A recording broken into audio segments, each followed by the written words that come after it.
the Cuban flag has been formally raised over the country's newly restored embassy in Washington, D.C. as the US and Cuba resume diplomatic ties frozen for half a century.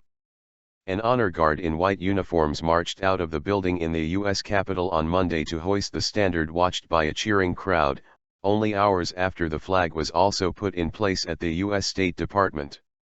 Bruno Rodriguez, Cuban foreign minister, presided over the flag-raising ceremony, just hours after full diplomatic relations with the U.S. were restored at midnight, when an agreement to resume normal ties on July 20 took effect.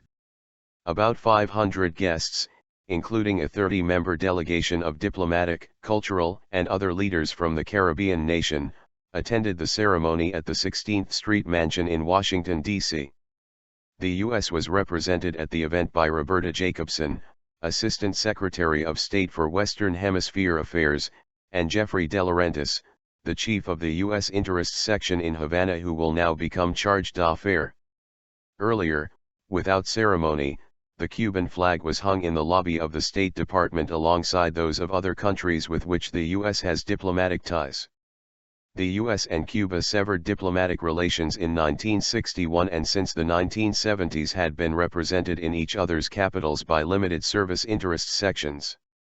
Kerry later said the U.S. aimed to live as good neighbors with Cuba, but cautioned that the road to full relations remained long and complex. Meeting in Havana. Speaking in Spanish alongside Rodriguez just hours after diplomatic ties were restored, Kerry said the U.S. welcomes this new beginning in its relationship with the people and government of Cuba.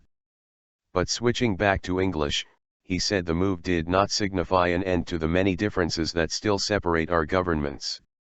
Kerry will travel to Havana August 14 to preside over a flag-raising ceremony at the U.S. Embassy there. Though normalization has taken center stage in the US-Cuba relationship, there remains a deep ideological gulf between the nations and many issues still to resolve.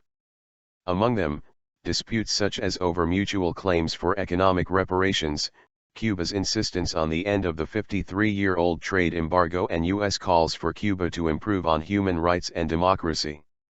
Some U.S. legislators, including several prominent Republican presidential candidates, have pledged not to repeal the embargo and pledged to roll back Obama's moves on Cuba. Monday's events cap a remarkable change of course in U.S. policy toward the communist island under President Barack Obama, who had sought rapprochement with Cuba since he first took office and has progressively loosened restrictions on travel and remittances to the island. Shortly after midnight, the Cuban Interests section in Washington, D.C. switched its Twitter account to say Embassy. In Havana, the U.S. Interests section uploaded a new profile pictures to its Facebook and Twitter accounts that says U.S. Embassy Cuba. Conrad Tribble, the U.S. Deputy Chief of Mission in Havana, said on Twitter, "Just made first phone call to State Department. Ops Center from United States Embassy Havana ever. It didn't exist in Jan 1961.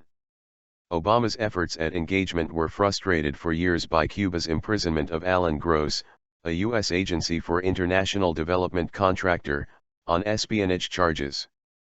But months of secret negotiations led in December to Gross's release, along with a number of political prisoners in Cuba and the remaining members of a Cuban spy ring jailed in the U.S. Diplomatic game changer. Al Jazeera's Lucia Newman, reporting from Havana, described the latest developments as a long-awaited game changer. This week's renewal of diplomatic relations does not erase political differences, but psychologically it raises the curtain for most Cubans, she said. On December 17, Obama and Cuban President Raúl Castro announced they would resume full diplomatic relations.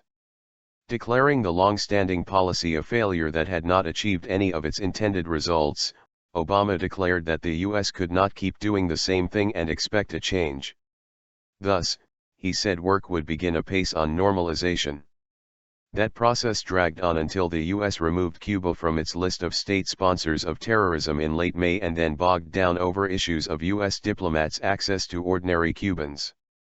On July 1, however, the issues were resolved and the U.S. and Cuba exchanged diplomatic notes agreeing that the date for the restoration of full relations would be July 20.